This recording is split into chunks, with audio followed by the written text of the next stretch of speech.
আপনাদেরকে আমি ovarian cyst নিয়ে বলতে চাই কিছু। যদি আমাদের ভিডিওগুলো ভালো লাগে তাহলে অবশ্যই শেয়ার করে দেবেন। আর কিছু ইনফরমেশান আপনাদেরকে দিচ্ছি যা আপনার শরীরের জন্য খুবই ভালো। তো ওভারিয়ান সিস্ট নিয়ে অনেক মানুষ টেনশনে থাকে। এই ওভারিয়ান সিস্টটা কী? তাহলে আপনাদেরকে বলি আমি, আমাদের যখন ওভারিয়ান সিস্টে একটা থলির মতন পদার্থ থাকে, সেই থলির গঠন বোঝায় সেটাকে। আর এটি একটা সাধারণত সমস্যা।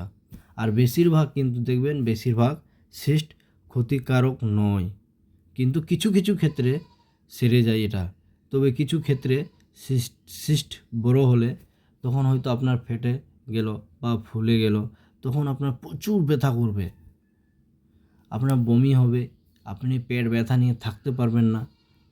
তখন আপনাকে ইঞ্জেকশন ছাড়া রেহাই নেই।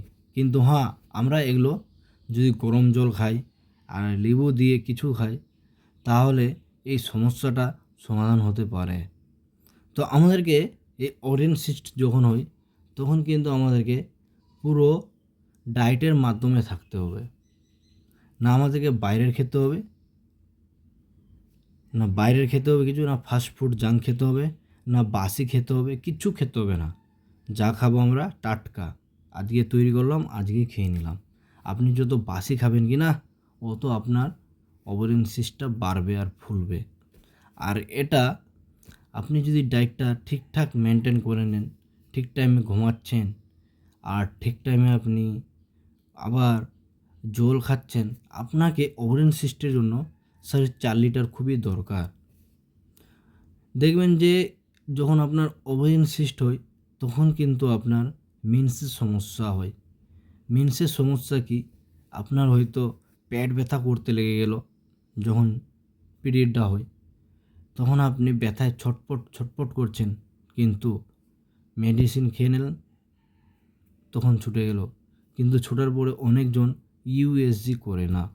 ইউএসজি করা খুবই দরকার আমাদের।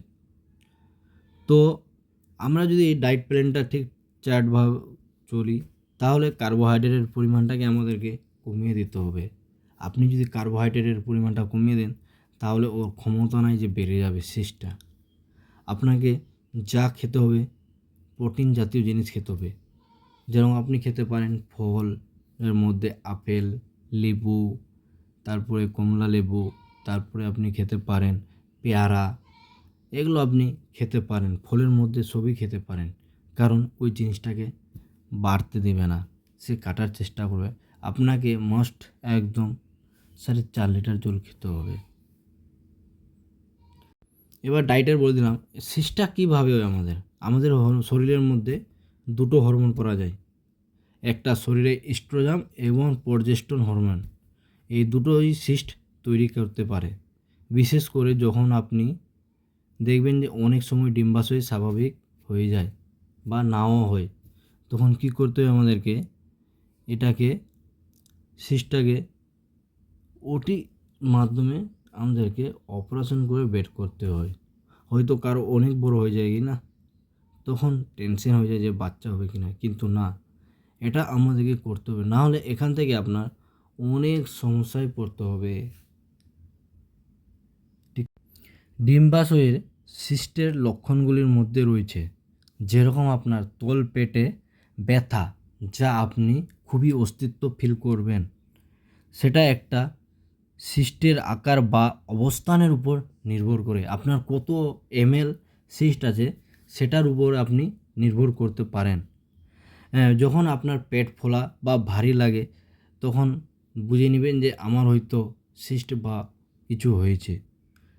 মাসিকের সময় দেখবেন অনেকজনের মাসিক ঠিক টাইমে হয় না, অনিয়মিত হয়, এটা একটা সমস্যা। কিন্তু যখন মাসিক হয় কি না, তখন ভারী রক্তপাত হয়, যে ভাববেন যে আমার 2 দিন 4 দিন পরে হলো আবার রক্তপাত কেন, তাহলে আপনাকে তাড়াতাড়ি ইউএসজি করে নিতে হবে। যৌন মিলনের সময় ব্যথা, আপনাকে এটাও লক্ষ্য করতে হবে যে আমার আজকে পেট ব্যথা কেন করছে যখন আমি যৌন মিলন করছি। এটা সবথেকে বড় ক্ষতি।